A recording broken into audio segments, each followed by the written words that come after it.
नमस्कार, आप देख रहे हैं जवाब देना पड़ेगा। मैं हूं आपके साथ पूजा यादव। अमेरिका में राहुल गांधी, देश में सियासी घमासान।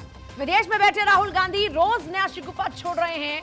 कभी पीएम पर निशाना साधते हैं, कभी बीजेपी और आरएसएस को निशाने पर ले लेते हैं। अब एक नई कहानी बयां कर देश में सियासी जंग शुरू कर दी है। अमेरिका में राहुल गांधी ने मुस्लिम लीग को सेक्युलर होने का तमगा दे डाला। अब मुस्लिम लीग को राहुल के सेक्युलर सर्टिफिकेट ने बीजेपी को मानो बैठे बिठाए मुद्दा दे दिया। पार्टी पूछ रही है कि मजहब के आधार पर देश के बंटवारे के लिए जिम्मेदार पार्टी भला सेक्युलर किस आधार पर हो सकती है।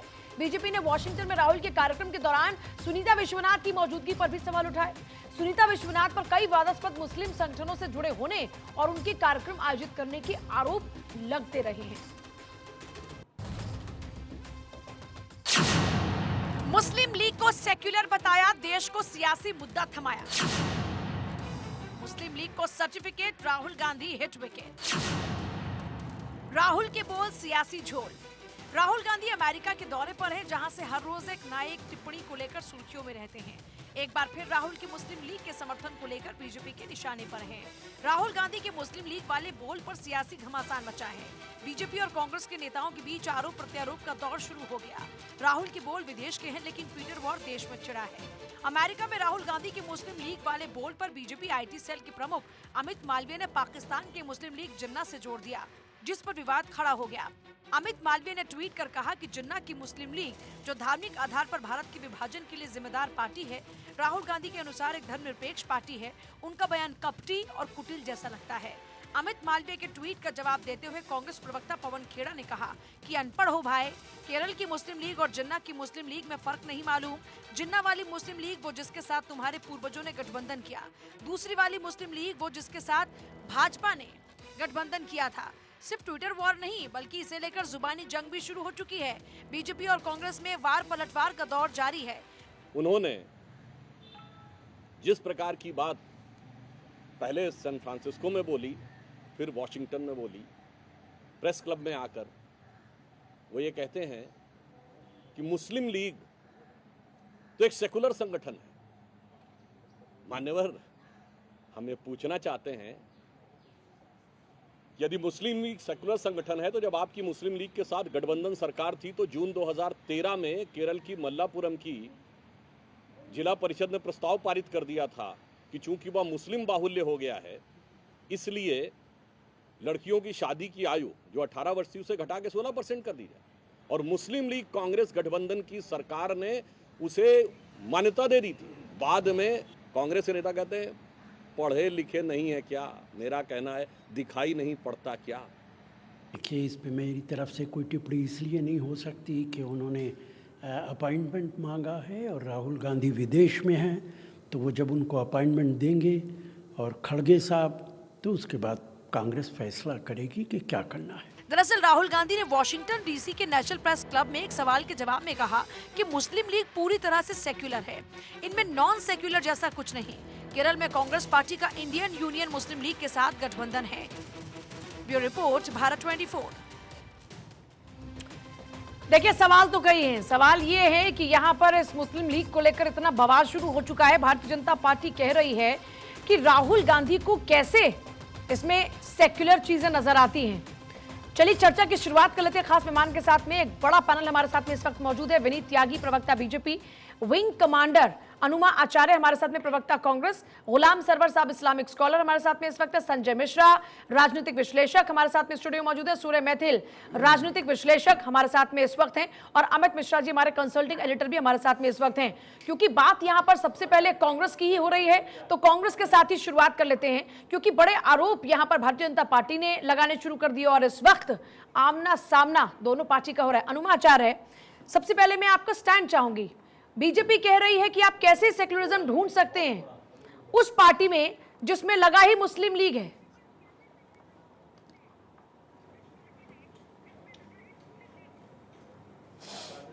देखिए, नाम तो मुस्लिम लीग उसका ज़रूर है, इंडियन यूनियन मुस्लिम लीग नाम है उसका, लेकिन इलेक्शन कमीशन ऑफ इंडिया ने अगर उस पार्टी को रजिस्टर किया है तो क्या ये इलेक्शन कमीशन ऑफ इंडिया का काम नहीं है? क्योंकि इलेक्शन कमीशन ऑफ इंडिया ने क्या एक नॉन सेक्युलर पार्टी को रजिस्टर कर लिया है, तो सवाल उनसे पूछने चाहिए।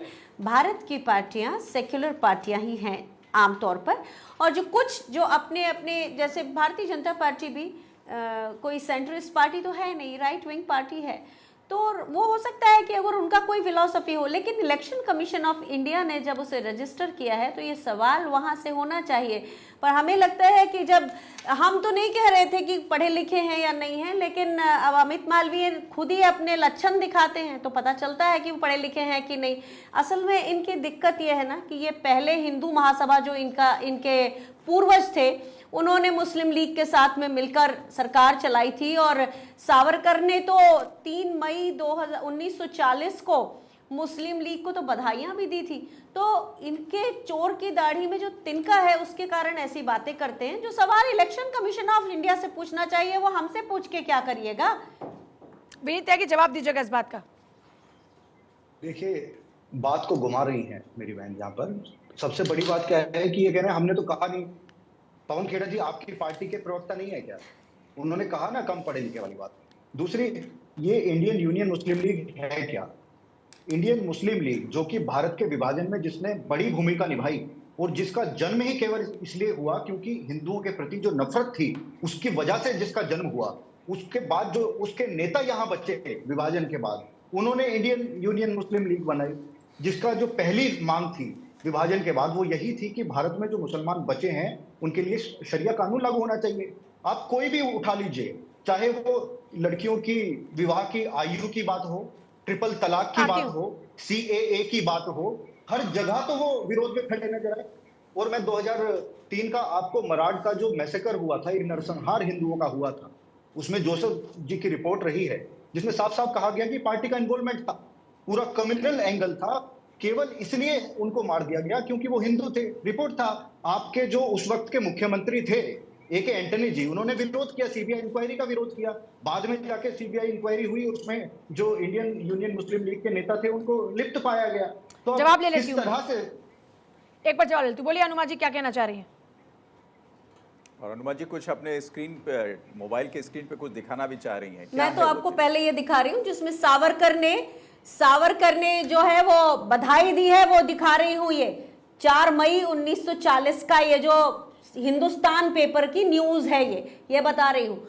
और दिक्कत ये है ना कि जिन लोगों ने मुस्लिम लीग के साथ में सरकार चलाई, आज वो बहुत चौधरी बनने की कोशिश कर रहे हैं। मुझे कह रहे हैं मैं घुमा रही हूँ, मैं कह तो रही हूँ, सवाल इलेक्शन कमीशन ऑफ इंडिया से पूछिए ना, अगर ये सीधा सीधा सवाल नहीं पूछ सकते। अच्छा, दूसरी चीज, पिछले 9 साल से सत्ता में है, इसके उसके ऊपर आरोप लगाते हैं। तो भाई जब आपके हाथ में सब करने के लिए है तो करते क्यों नहीं है? आपकी आदत क्या है? लोगों के बीच में भ्रम फैलाना, लोगों के अंदर अगर कंफ्यूजन और कुछ ना हो सके तो कंफ्यूजन तो क्रिएट कर दो।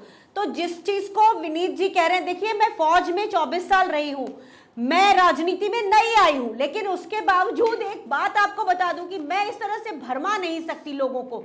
मैं जो कह रही हूँ election of commission of India से सवाल पूछी, तो इसमें घुमाने की क्या बात है? ठीक है, जल्दी से जवाब दीजिएगा, बाकी लोग की तरफ रुक करना। विनीत त्यागी, ये मामला तो इलेक्शन ऑफ कमीशन का हो गया ना, इलेक्शन कमीशन ऑफ इंडिया का हो गया। पार्टी उन्होंने वहां पर उसको सर्टिफाई किया, ये पार्टी देश की पार्टी है, हमारे डेमोक्रेसी का हिस्सा है, फिर उस पर इस तरीके के आरोप। और पूजा, अगर बात है तो इस पर बैन लगाने की बात कहनी चाहिए। अगर इस तरह के तथ्य IUML के खिलाफ हैं तो निश्चित तौर पर भारतीय जनता पार्टी देश की सबसे बड़ी पार्टी है और एक बैन की मांग जरूर करनी चाहिए, वो चुनाव आयोग करे उस पर। जी, आप देखिए, सेना में आपने बहुत लंबा समय बिताया, उसके लिए आपका हम सम्मान करते हैं, लेकिन अभी आप राजनीति ही कर रही हैं, तो राजनीति का जवाब तो राजनीति की तरह से ही दिया जाएगा अनुजा जी। लेकिन दूसरी बात, जहां तक आप जैसे नाम की बात कर रहे हैं कि इलेक्शन कमिशन ने उसको नाम दिया, मैं कृत्यों की बात कर रहा हूं, मैं कृत्यों की बात कर रहा हूं। जी जी जी, जिस तरह से राहुल गांधी जी बाहर जाकर बार बार चिल्लाते हैं, पकड़ लेते ना भाई, 9 साल से आपकी सरकार है, क्या हवाबाजी क्या करते हैं आप लोग ये हर बार? देखिए सेना में डिसिप्लिन सिखाया जाता है, आप बीच में डिस्टर्ब कर रहे हैं, ये तो नहीं सिखाया जाता वहां पे। ये तो राजनीति हो सकती है। ठीक है विपिन जी, आप अपनी बात पूरी कीजिए। मैं डिसिप्लिन में हूं, लेकिन अच्छा ठीक है अनुमा जी, लेट मी स्पीक फर्स्ट। एक बार विनीत त्यागी, सवाल डेमोक्रेसी का है भाई। इलेक्शन कमीशन ऑफ इंडिया ने अगर एक पार्टी को सर्टिफाई किया है, वो डेमोक्रेसी का हिस्सा है, तो उस पर इस तरीके के आरोप है, तो अमित जी ने भी इस बात कर सकते हैं कि फिर उसको बैन की बात होनी चाहिए ना, और उसके बैन की बात आप कर सकते हैं। देखिए पूजा जी, सबसे पहले बात सुन लीजिए जी। जहां तक बात आरोपों की है, तो जो ये बात कर रहे हैं, यहाँ अनुजा जी हो या राहुल गांधी जी वहां बैठकर बात कर रहे हैं, रोज आरोप लगाते हैं। किस पे नहीं लगाते? ये राष्ट्रीय स्वयंसेवक संघ पे लगाते हैं, भारतीय जनता पार्टी पे लगाते हैं, प्रधानमंत्री जी पर लगाते हैं आरोप, और ये सर्टिफिकेट दे देते हैं उस पार्टी को जो हमेशा यहाँ पर एक ही धर्म का रिप्रेजेंटेशन कर रहे हैं। वो कहते हैं कि लड़कियों की शादी की आयु जो है वो भी कम होनी चाहिए, लड़कियों को क्लास में साथ नहीं बैठना चाहिए। इस तरह की मानसिकता रखने वाले लोग हैं। जहां इनकी पॉपुलेशन मल्लापुरम में मुस्लिमों की पॉपुलेशन एक थ्रेशोल्ड से ऊपर गई, इन्होंने कह दिया हमारा शरिया कानून होना चाहिए क्योंकि हम अब बहुल्य हो गए, और कांग्रेस सरकार ने उसको समर्थन किया कि हाँ होना चाहिए।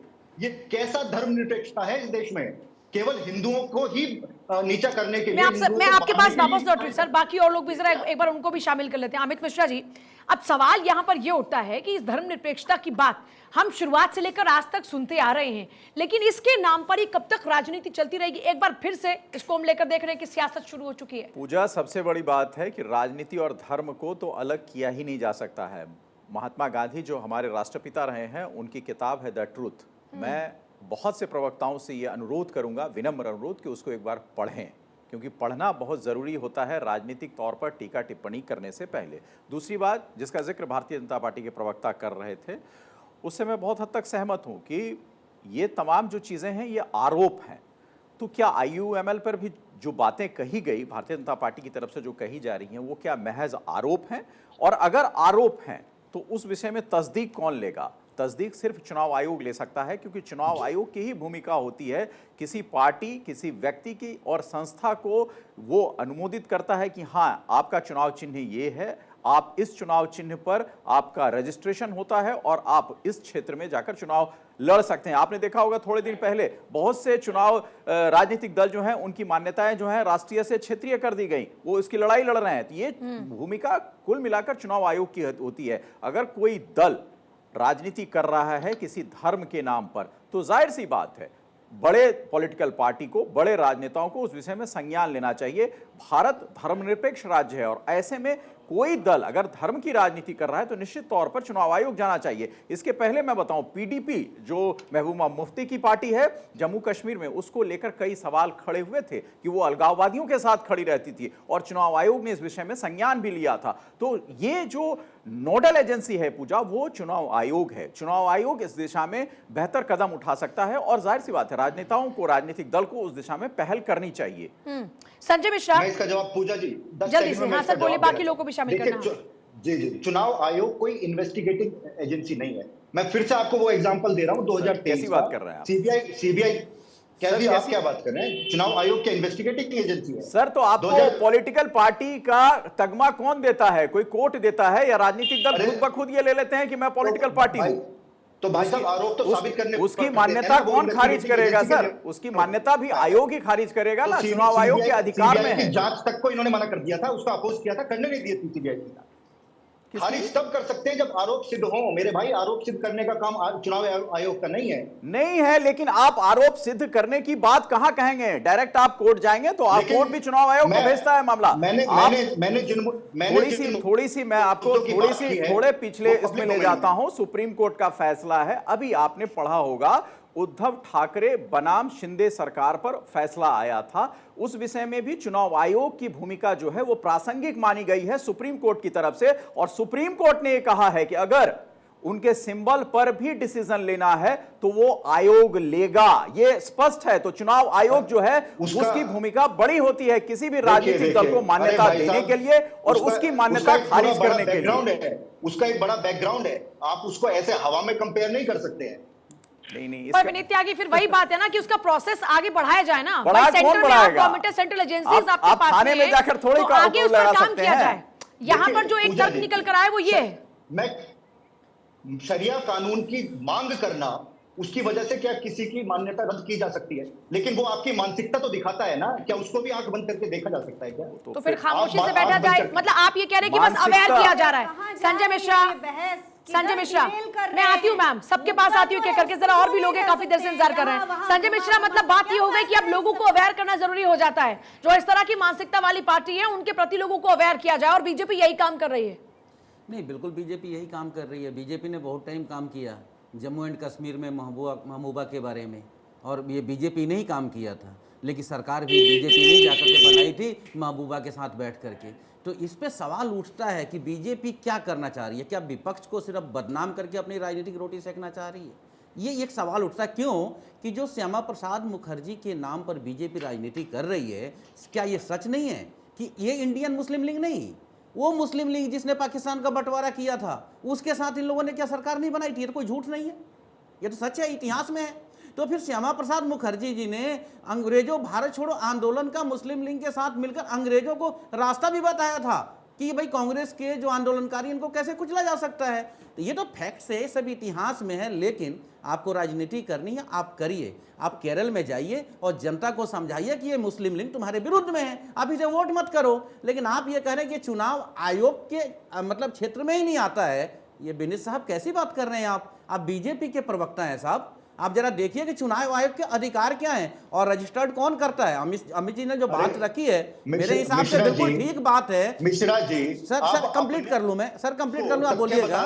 नहीं मैं ये कंप्लीट कर दूं कि चुनाव आयोग जब आप सर कोई भी पॉलिटिकल पार्टी जब रजिस्ट्रेशन के लिए आवेदन करती है तो आप बेहतर जानते हैं कि उसके अंदर सारे कॉलम्स बने हुए होते हैं और उसमें सारी चीजें भरनी होती है। फिर जाकर सर आम रजिस्ट्रेशन हो गया, उसके बाद कैसे वो काम कर रही है, क्या उसकी सोच है, क्या उसके स्टैंड पार्लियामेंट में रहते हैं? विपक्ष है हमारे देश में, इसीलिए विपक्ष से आवाज उठाइए, तो बस क्या चुनाव उस आयोग पर में बात जाइए, करके सूर्यप्रकाश मैथिल अपने। लेकिन तो मैं अपनी क्या बात बस कंप्लीट ये करता बात हूं। करके या उसको टच करके मामला बन जाएगा, काम बन जाएगा? नहीं, उनके जो भी स्टैंड रहे हो, हमने अपना काम किया है इस देश में। मैं आती हूँ, एक बार जरा सूर्यप्रकाश मैथिल को भी शामिल कर लूं। सूर्यप्रकाश मैथिल, धन्यवाद। और पहले तो आपको, आपके सभी दर्शकों को भारत माता की जय, वंदे मातरम। और देखिए, अभी जो हमारे भाजपा के प्रवक्ता बोल रहे हैं, आप लोग शायद उनकी बातों को गलत इंटरप्रेट कर रहे हैं। उन्होंने शुरुआत में क्या कहा कि ये वही इंडियन मुस्लिम लीग है जिसने भारत का बंटवारा किया था, और भारत के बंटवारे के बाद जो कुछ सपोले हिंदुस्तान के बिलों में घुस गए थे, उन सपोलों ने मिलकर फिर से ये मुस्लिम लीग बना ली। और आज खुद राहुल गांधी जी ने अपने आप को फिर से एक बार एक्सपोज कर दिया, बताकर कि अरे सुन लीजिए अनुजा जी, आप फौजी हैं तो आप थोड़ा सा अपने आप को ना एक सेकंड सूर्यप्रकाश मैथिल, अनुमाचार्य एक सेकंड, आप अपनी बात करिए। थोड़ा आराम से भाई, आराम से सूर्यप्रकाश मैथिल, थोड़ा सा आराम से। ये भाषा नहीं, ये भाषा का मैं अच्छा, विरोध करती हूँ। मैंने क्या कहा है अभी? सांप, मैंने ये क्या कौन सी कहा? भाषा है? सांप कौन सा सपोले चैनल हैं है? जादूगर वो सपोले, सपोले हैं, सांप, आस्तीन ऐसी के भाषा सांप है हैं जो हिंदुस्तान के अंदर एक सेकंड सूर्यप्रकाश मैथिल, वो भी इसी देश के नागरिक है। सूर्यप्रकाश मैथिल, ये लहजा, ये बात करने का तरीका ठीक नहीं है। डेमोक्रेसी में हर पार्टी के पास अपने अधिकार है। फिर तो आप कहेंगे कि पीडीपी को बाहर कर दो, आप करोगे एआईएमएम को बाहर कर दो, तो ये तो गलत है ना। नहीं, आपको पूरा मौका ये आरोप आप पूजा पर नहीं लगा सकते, ये आरोप पूजा पर नहीं लगा सकते, बिल्कुल नहीं लगा सकते। पूजा हर व्यक्ति को सबसे ज्यादा मौका देती, आपको भी दी। लेकिन जो सवाल पूजा का था, मैं उस सवाल पर फिर दोबारा आना चाहूंगा। नहीं, ये बिल्कुल गलत बात है। नहीं, एजेंडा अलग है आप लोगों का। आज आप लोग कांग्रेस को बचा रहे हैं। नहीं, क्यों बचा? कांग्रेस की, राहुल गांधी की जो ये स्टेटमेंट है, इसको आप खोलने नहीं दे रहे हैं। ये इस तरह के आरोप आप हमारे एंकर पे नहीं, आप हमारी एंकर पे इस तरह के आरोप बिल्कुल नहीं लगा सकते। नहीं, आपको अपनी बात करनी है। नहीं, आप आप जो इस देश के देशद्रोहियों के साथ जुड़ी हुई है। अरे आराम से बात कीजिए पहले, सूर्यप्रकाश मैथिल, आराम से बात कीजिए। आपकी बात आराम से सुनी जाएगी। सूर्यप्रकाश मैथिल, यहाँ कोई भाषण नहीं चल रहा, यहाँ पे कोई ये कोई ऐसी बातें नहीं हो रही जहाँ पर आप चीखो। आपने अगर अपनी बात पूरी कर ली हो तो मैं नहीं, सूर्यप्रकाश मैथिल एक सेकंड पहले बात होगी पूरी, लेकिन तब आराम से आप चीखना शुरू कर दें। यहाँ पे कोई बंटवारा थोड़ी हो रहा है। आप भी इसी देश के नागरिक है, हम भी इसी देश के नागरिक है। और सवाल करना हमारा और पूजा का अधिकार है। हम इसीलिए डिबेट में हर व्यक्ति को मौका देते हैं। आप अपनी बात रखिए। ये नहीं, आप दीजिए, देखिए को समझाइए कि उनके समय में मैं नहीं बोला। आप वही गलती कर रहे हैं जिसकी बात आप कह रहे हैं कि आपको मौका मिलना चाहिए। जब मैं बोल रहा हूं, जब पूजा बोल रही है, तो आपको भी इत्मीनान से सुनना चाहिए। और आप जो सबसे पहले तो आप अपने शब्द वापस लीजिए कि हमने या पूजा ने इस तरह का कोई इंटेंशन रखा। पहले तो इस शब्द को आप वापस लीजिए, फिर नहीं, ये एक और आपको रोज आप नहीं नहीं, कोई एजेंडा, हमारा एजेंडा बिल्कुल ऐसा नहीं होता। आप अपने शब्द पहले वापस लीजिए। और हमारा एजेंडा हाँ? भारत के लिए काम करना एजेंडा है हमारा। निष्पक्ष पत्रकारिता का एजेंडा नहीं। अगर आप इस तरह के अपने शब्द पहले वापस लीजिए, आपको हम हर डिबेट में बुलाते हैं। आपको लगता है कि मैंने कुछ गलत बोला तो मैं अपने शब्द वापस लेता हूं। बिल्कुल बिल्कुल बिल्कुल। मैथिल साहब सुनिए, मैं आपसे फिर से एक अपील कर रही हूँ, प्लीज डिबेट को कैप्चर मत कीजिए। मुझे लगता है कि मुद्दे पर बात करें और तर्कों के साथ बात करें। ये साफ सपोला बंटवारा ये सब छोड़ दीजिए। वो एक क्या ये वो एक डेमोक्रेटिक पार्टी नहीं है क्या? इस डेमोक्रेसी का हिस्सा नहीं है क्या? आप लॉजिकल बात कीजिए ना, लॉजिकल बात कीजिए। मैं आपको उत्तर दे रहा हूं, कृपया करके मुझे विदाउट इंटरप्शन बोलने का 120 सेकंड का मौका दीजिए। बिल्कुल। आप देखिए, स्वतंत्र भारत के इतिहास में पहली पार्टी थी जो कि कम्युनल आधार पे बनी। जिस प्रकार से मन्नापुरम के अंदर उन्होंने परिषद में अपना प्रस्ताव पारित किया कि ये हिस्सा जो है मुस्लिम बाहुल्य हो गया, यहां पर लड़कियों की आयु घटाई जाएगी, ट्रिपल तलाक के मुद्दे पर किस प्रकार से उन्होंने बात की, एक पूरा का पूरा एजेंडा चलता चला आया। दूसरी चीज, आप बात कर रही हैं कि स्वतंत्र भारत, यही वो स्वतंत्र भारत है जिसके अंदर एक चुना हुआ प्रधानमंत्री ये कहता है कि इस देश के संसाधनों पर पहला अधिकार मुसलमानों का है। वो किसने कहा था? इस देश के टैक्स पेयर्स के पैसे से हज की सब्सिडी किसने दी? हज हाउस किसने बनवाए? बड़े बड़े कब्रिस्तान किसने बनवाए? और हिंदुओं को दोयम दर्जे का नागरिक किसने कहा? ये सब जानते हैं। दूसरी चीज मैं बहुत विनम्रता से कहना चाहता हूं, आज भी कर्नाटक के अंदर जैसे ही ये चुनाव जीते हैं उसका क्या किया इन्होंने? हिजाब साफ करने की बात कर ली। क्या आप इस बात से सहमत हैं कि किसी भी कॉन्स्टिट्यूशनल बॉडी के अंदर आप धर्म के आधार पर अपने धार्मिक जामे को पहन के जाएंगे क्या? किसी भी एजुकेशनल बॉडी के अंदर आप ये करेंगे क्या? ये तरीका है। लगातार कांग्रेस का मुस्लिम अपीसमेंट सामने आ रहा है। जल्दी से और आज तो भी फिर राहुल गुलाम गांधी सरवर साहब के पास जी जाना ने है। जिस मुस्लिम लीग को ठीक है, आप जवाब किया दीजिए। है, अगर आपकी बात एक सेकंड गुलाम सरवर साहब ने आपके पास आ रही है, उसके बाद थोड़ा सा बस सब्र रखिएगा। अगर आपकी अनुमाचार बात है। पूरी हो चुकी हो तो फिर दूसरे प्रवक्ताओं से पूजा जी, मैं एक एक मिनट मिनट कर दूं? जल्दी से चलिए, बोलिए, जल्दी से करना बोलिए चाहता सर। हूं। इन्होंने ये कहा, सबसे पहली बात तो इनका अपना इंटरनल है कि विनीत साहब अपना एक्सेप्ट करें कि ये बोल रहे हैं कि भाजपा का प्रवक्ता समझा ही नहीं पा रहा है बात, तो विनीत जी समझे, ऐसा अपना है, इनका आप बात ना है। सुनिए मिश्रा जी, दूसरी बात है, आप बात आपको घुमाने की कोशिश दूसरी बात मत कीजिए। दूसरी बात आप बात दूसरी घुमाने की बात कोशिश मत कीजिए। मैं आपसे ये बात नहीं यहाँ की, पर मोनिका आप की गलत गलत इंटरप्रेट इंटरप्रेट किया जा रहा है। आप हम डायरेक्ट बात नहीं करेंगे। सुनिए, गलत इंटरप्रेट करना एक अलग बात है। सुनिए, सुनिए, आप लोग मेरी डिबेट में ऑब्जर्व कीजिए, खामोश। सुनिए, सुनिए, शांति, एक मिनट मैथिल जी, संजय मिश्रा, सूर्य प्रकाश मैथिल, एक सेकंड, पानी पी लीजिए, पानी पी लीजिए भाई, पानी पी लीजिए, इनको पानी पिलाओ। पानी है तो पी लीजिए, नहीं तो मंगवा देती हूँ मैं। एक तब तक मिनट, थोड़ा एक मिनट। आप थोड़ा शांति रखिए, ठंडी सबसे ठंडक रखिए आप थोड़ी सभी सी। से बड़ा विनम्र अनुरोध है, अनुमाचार बहस की एक दिशा होती है। आप प्लीज बहस में जिसको जब मौका मिलता है, जिसका वक्त एंकर देती है, आप प्लीज उनको बोलने दें। बीच में हाईजैक करने की कोशिश ना करें, क्योंकि मैं और पूजा इसी के लिए खड़े हैं, जो सवाल उठेंगे उस सवाल का जवाब नहीं, मांगा ये जाएगा क्लियर और करना चाह शांति रहा सर प्लीज एक सेकंड, आपकी बात मैंने सुन ली। आपने कहा, इन्होंने आपने कहा था बीजेपी को कि सुनिए उन्होंने क्या कहा, उन्होंने कहा कि इंटरप्रेट ना करें गलत। एक लाइन है, एक सेकंड एक लाइन है संजय पूजा मिश्रा, जी। जल्दी से बोलिए, फिर आप- अभी हाँ, तो एक लाइन रुकिए है। मत। इन्होंने जो अभी अपने बात में कहा है कि वो पार्टी जो आतंकवादियों के साथ खड़ी है, कांग्रेस के बारे में जो ये बोल रहे थे, तो भारतीय जनता पार्टी कर क्या रही है? और राहुल गांधी यदि इतना ही गलत काम भैया, कर रहे हैं कार्रवाइयां हो तो तो उठा के रही सरकार हैं, बंद क्यों नहीं तभी तो कर रही चिल्ला रहे हो। है? चलिए, अनुमाचार है। अरे सर, रुकिए। विदेशी धरती पे जा रहे अनुमाचार हो, है। चिल्ला रहे हो, भारत के अंदर लोकतंत्र खतरे में है। आओ अनुमाचार है। अमेरिका बचाओ, आओ ऑस्ट्रेलिया बचाओ। अरे सुनिए, ना ऑस्ट्रेलिया बचाने आएगा ना अमेरिका बचाने आएगा। कांग्रेस को समझाइए आप, पूजा जी। यहाँ पे कोई बचाने नहीं आएगा। इतना व्यवहार अनुमाचार है। अनुभा जी, पूजा जी, आप और आपके साथ जो सहयोगी हैं, आप दोनों तो बहुत ही सभ्य और सौम्य हैं, चर्चा को चर्चा की तरह करना चाहते हैं, लेकिन जो हम देख रहे हैं यहाँ बहुत बड़ी सांप्रदायिक भाषा में बात हुई है और उससे मैं बिल्कुल भी ये नहीं रखती हूँ, साबिका नहीं रखती हूँ और ये आपसे रिक्वेस्ट करूंगी कि एक स्तर बनाकर रखिए चर्चा का। देश कोई के भी गद्दारों कुछ भी को अरे सर, मैथिल प्लीज। जी देखिए, गलत सूर्यप्रकाश मैथिल जी, ये गलत प्रवक्ता चीज है। आप जब आपके वक्त पे कोई अगर इंटरप्रेट करता है तो आप उस पर चलिए, एतराज ठीक करते हैं। है। कोई बोल रहा है मेरी उनको तरफ बोलने से मैं दीजिए। आपको नमस्कार करती हूँ। अनुमाचार है, आपका बहुत-बहुत अनुमाचार है जी, धन्यवाद। एक सेकंड। ऐसी भाषा, ऐसी चर्चा ना आयोजित करें, ऐसे अनुमाचार्य कम्युनल जी, लोगों को ना एक लाएं। सेकंड क्या रुकिए बात जरा, करूं मैं? जरा रुकिए एक सेकंड। सूर्य प्रकाश मैथिल, क्या बोलूं मैं आपसे? एक सेकंड सूर्य प्रकाश मैथिल, अपनी अपनी बारी में बात करें। दूसरा, लहजा अच्छा रखें। हाँ। है ना, आप भी बहुत ही सम्मानित हैं और यहाँ पर बैठे सब लोग सम्मानित हैं, तो सबका सम्मान है, इसलिए एक लहजा सही होना चाहिए बात करने का। और आपको जो बात करनी है तार्किक बात करें प्लीज, मैं फिर से रिक्वेस्ट कर रही हूं।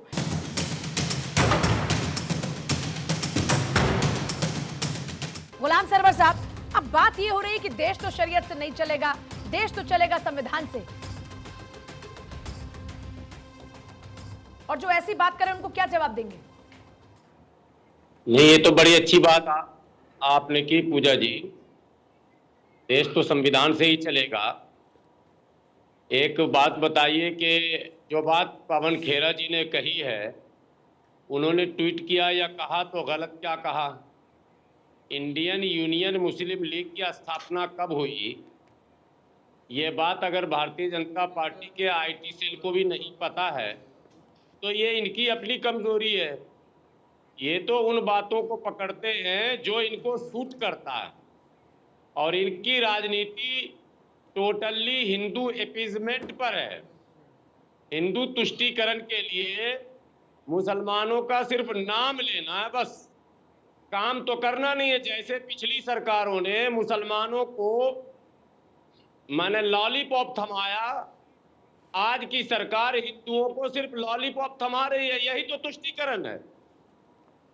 आप जिस पर डिबेट कर रहे हैं, इतनी अच्छी बात सामने आ रही है कि भाई चुनाव आयोग की भूमिका है हमारे यहाँ कोर्ट है, अदालत है, संविधान है और पूरी भारत की जनता है।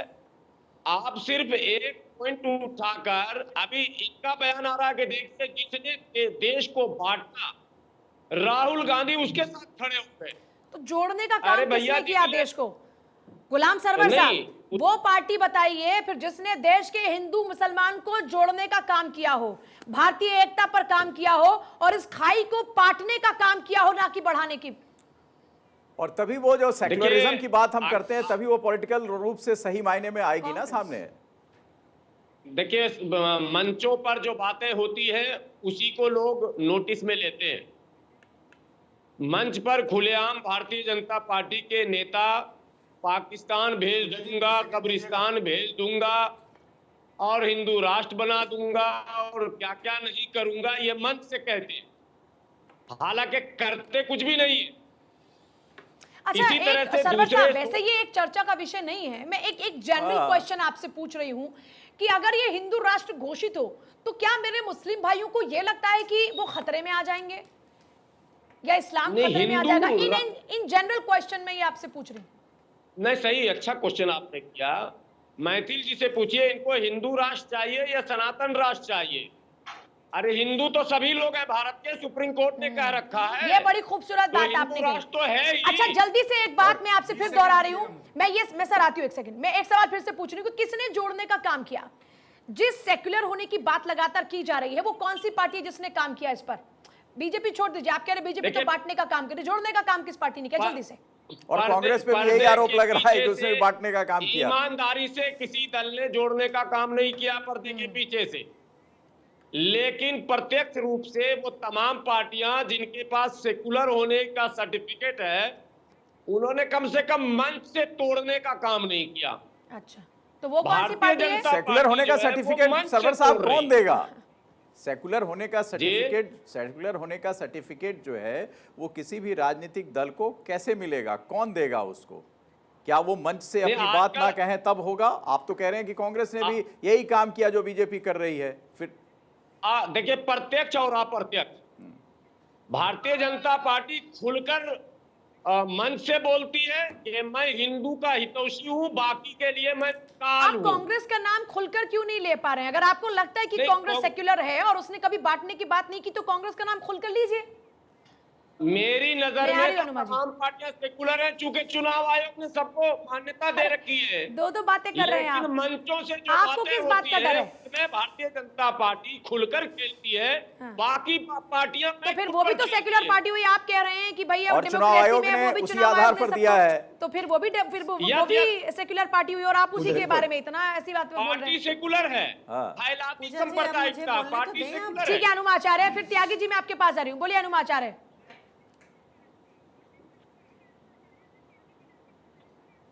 पूजा जी, आप और अमित दोनों ही बहुत सुलझे हुए लोग हैं, फिर भी मुझे आपत्ति है आपके सवाल पे। चाहे आपने ये कहा कि अगर हिंदू राष्ट्र घोषित हो, आप जरा सोच कर देखिए, प्रधानमंत्री सुबह से शाम तक इसे मदर ऑफ डेमोक्रेसी कहते हैं।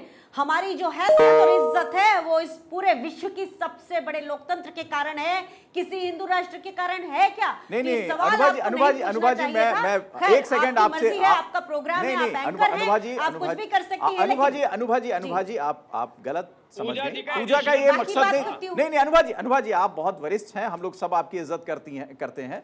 सबसे बड़ा सवाल, पूजा ने कोई ऐसी टिप्पणी किसी को आहत होने के लिए नहीं की थी। पूजा ने एक जो परसेप्शन चल रहा है, लगातार जो बातें चल रही है, उस परसेप्शन को एक क्वेश्चन के तौर पर पूछा था। जाहिर सी बात है इसमें आपको ऐतराज नहीं होना चाहिए, क्योंकि ये परसेप्शन राजनीति में सबसे बड़ी चीज होती है। मैं प्रबुद्ध एंकरों को उम्मीद करती हूँ कि नहीं, मुझे ऐतराज समझिएगा अमित जी। देखिए मैं क्लियर अमित कर जी, दूं आपको अनुमा जी, समझिएगा एक सेकंड, बात। मेरी मुझे इच्छा सिर्फ ऐतराज इतनी इस थी पर कि नहीं क्या है, कोई आप डर तो तो पैदा नहीं हो रहा है इस प्रबुद्ध चर्चा हैं, से। आप दोनों ने पूरे डिबेट को सुनिए बैलेंस अनुमा जी, करने की इसका सिर्फ बहुत मकसद क्या था, मैं आपको कोशिश बता करी है। देती हूँ। सफल अनुमा जी हुए या एक नहीं हुए, सेकंड, वो दूसरी बहुत ही बात सम्मान है, के साथ आपको पर रोकते आपने हुए बहुत कोशिश की है। सुनिए और- अनुमा जी, मेरा मकसद सिर्फ इतना था कि अगर ऐसा कोई डर पैदा हो रहा है तो इस पर भी काम किया जाए, ताकि ऐसी बात ना हो कि कहीं पर भी कोई डर पैदा हो। हमारा मकसद इसका ये सिर्फ नहीं है। इतना हमारा उद्देश्य है। क्योंकि देखिए ये तो कंट्री और ये जो संविधान के अनुसार चलने वाले पूजा जी, कोई मुल्क डर है, नहीं है भारत अच्छा। में। सुप्रीम कोर्ट है और सारी चीजें सामने हैं, क्योंकि हम जल्दी विश्व से के मैं सबसे बड़े त्यागी जी के पास भी लोकतंत्र जाना, हैं। काफी देर से वो मुद्दे कुछ पर कहना बात चाह करना रहे हैं। चाहती एक सेकंड हूँ। सर, मैं आती हूँ। जी अनुवा जी,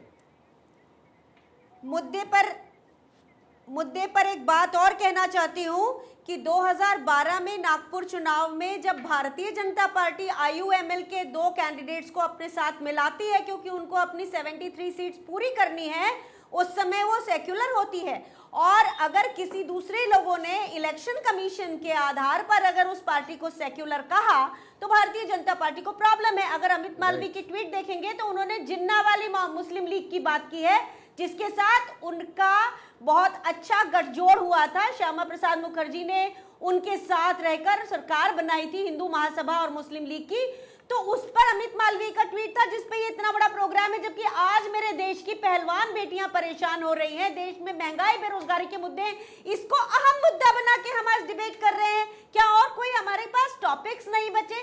क्या पीएमओ से आने वाला निर्देश नहीं ऐसा है अनुवा कि जी इन्हीं मुद्दों पर मैं चर्चा आपको होगी? रोकूंगा बहुत क्यों नहीं सम्मान के हमारे साथ। देश की अनुवा जी पहलवान महिलाओं के ऊपर चर्चा होती आपका है? ये क्यों तर्क उन पर अनुवा चर्चा नहीं होती है? अनुवा जी क्यों बिल्कुल बेरोजगारी पर नहीं होती है? बिल्कुल क्यों होता है? आपने एक सवाल उठाया है। मैं और पूजा लगातार देश के ज्वलंत मुद्दों पर प्रोग्राम करते हैं, और अगर आपने देखा होगा 1 से 2 के बीच का प्रोग्राम, तो वो ज्वलंत मुद्दे पर होता है। रहा पहलवान बेटियों के संबंध में प्रोग्राम, मैं और पूजा ने उस पर 4 प्रोग्राम किए हैं, आप हमारा रिकॉर्ड देख सकते हैं। और जिस तरह की बात हमने दोनों पक्षों की बात, ब्रजभूषण शरण सिंह की भी बात रखी और पहलवान बहनों की भी बात रखी, तो हमारे इस बहस और इस कार्यक्रम पर इस तरह के सवाल आप नहीं उठा सकती हैं। विनीत त्यागी जवाब दीजिएगा। फिर से बात वहीं की वहीं आ गई।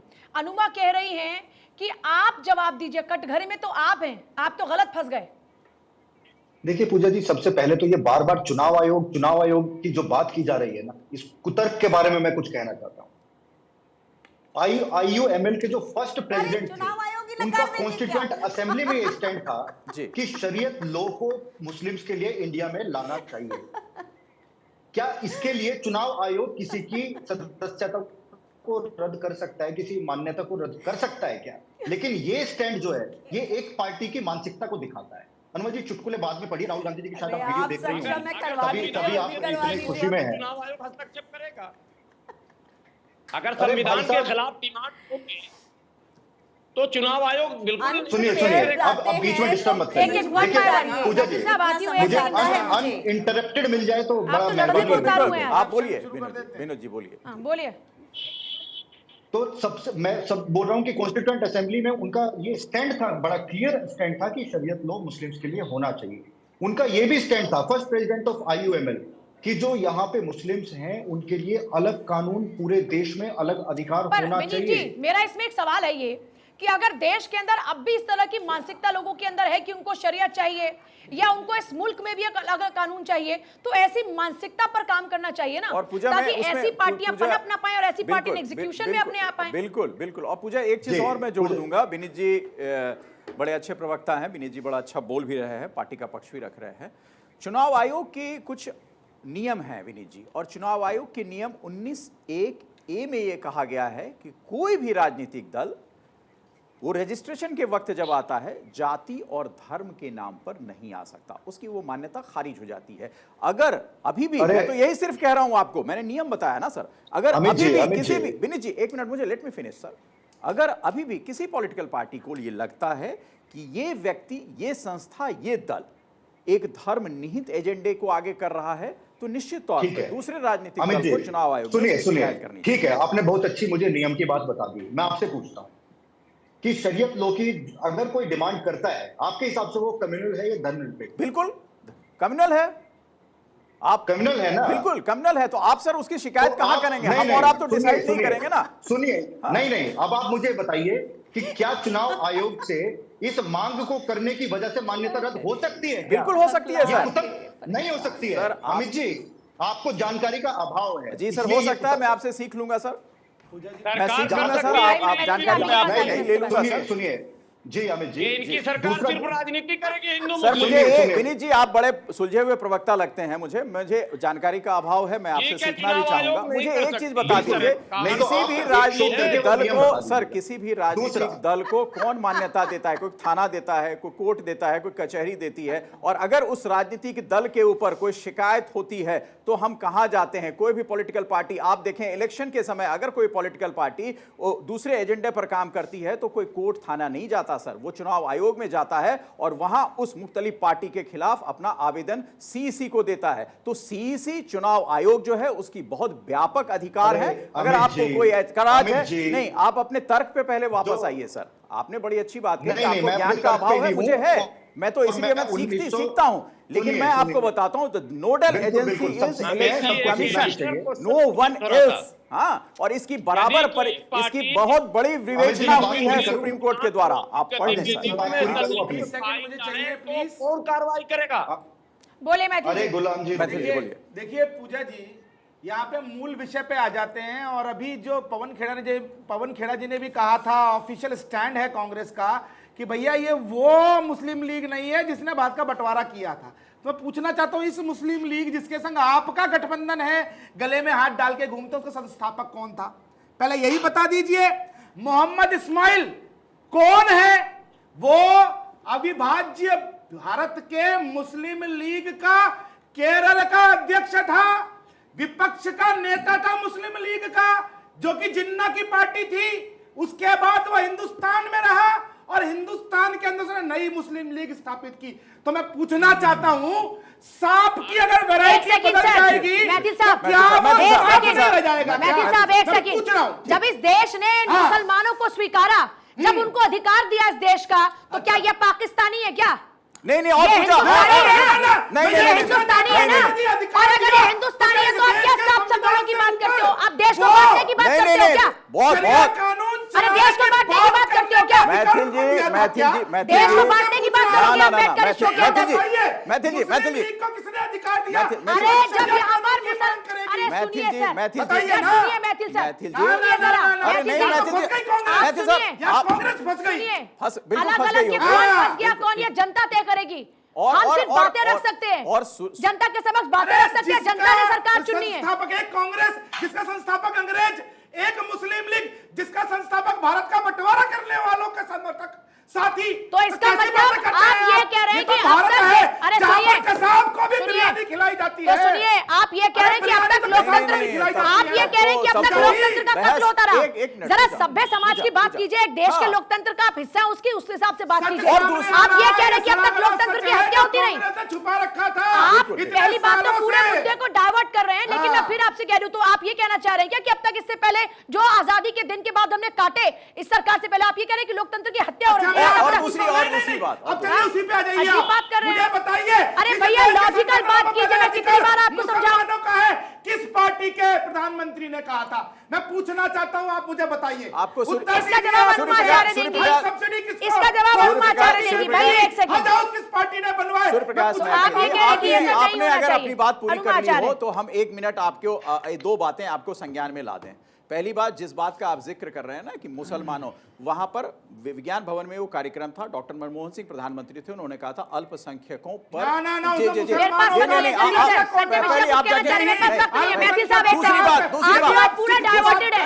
मुझे लग रहा है कि आज आप सेंसिस में नहीं है और आप पता नहीं क्यों इस तरह की बातें कर रहे हैं। अगर कोई बोल रहा है संजय मिश्रा, जल्दी से 10 सेकंड मेरे पास है, फिर मैं अनुमा जी आपके पास 10 सेकंड मेरे पास है, अब मुझे गिनती के जल्दी। कि ये मेरा कोट नहीं है, अटल बिहारी वाजपेयी जी का एक लाइन है अमित जी, उन्होंने कहा है कि भारत सेकुलर है और यह बीजेपी या आरएसएस के कारण नहीं है किसी किताब या पैगंबर के कारण भी नहीं है। ठीक है, अटल हनुमान जी, बिहारी जल्दी से वाजपेयी 5 जी ने सेकंड कहा बस। था, और मैं अपनी Final। मैं कंप्लीट कर दूं। मेरा ये कहना है कि यदि आपको लग रहा है भारतीय जनता पार्टी केंद्र में है, प्रधानमंत्री- ऐसा लग रहा है कि बहुत सारे लोग गलत कर रहे हैं, ठीक है। तो आप उस पर कार्रवाई ठीक करिए। है, ठीक है, आप जल्दी से, राजनीति जल्दी क्यों से, कर रहे हैं जल्दी से, उसके ऊपर? मैं इसका बहुत विरोध है कि आप ज्यादा राजनीति मत बोलिए। करिए। अनुभा जी, अनुभा उन्होंने ये कहा था with in the framework of democracy, यानी कि लोकतंत्र के दायरे के अंदर उन्हें ये देना चाहिए। जल्दी हर से बार विनीत जी, जब बीजेपी बस 10 सेकंड है मेरे पास उसको गिनती के। करती है तो उसमें जी, से ये हिस्सा संजय आ मिश्रा जी जाती ने है। पूरी जानकारी ये दी। अटल जी आपके ने भी कहा था सोचने कि की ये बात है, देश सुनिए। धर्मनिरपेक्ष पूरे है देश क्योंकि का ये जो हिंदू औसत बहुल्य देश है। हाँ। पूरी बात बताइए। चलिए, संजय सभी मिश्रा का जी। शुक्रिया, आधी बात ऐसे सभी करते का हैं। शुक्रिया इस चर्चा में शामिल होने के लिए। देखिए, आज